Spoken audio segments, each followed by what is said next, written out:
রাজধানীর রামপুরার একটি অনুষ্ঠানে গিটার বাজাচ্ছিলেন।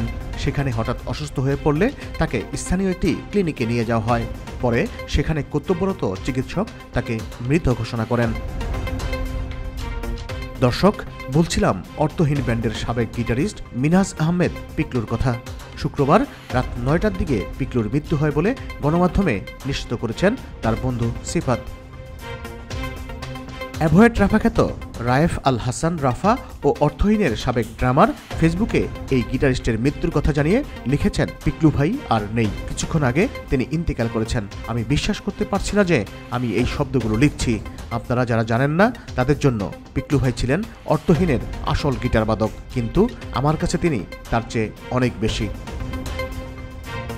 ৮০ দশকের মাঝামাঝি থেকে হার্ড রক জন্নার ব্যান্ড রকস্টাটা ও জলি রজারসে গিটার বাজাতেন পিকলু।